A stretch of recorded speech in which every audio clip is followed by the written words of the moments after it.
টাকা। কত?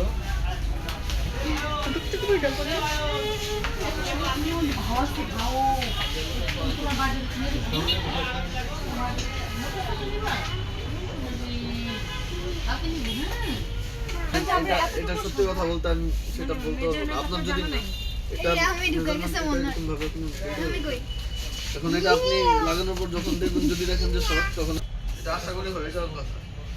অনেকে ঘন করে দেয়, অনেকে হালকা করে দেয়, সেটা আপনার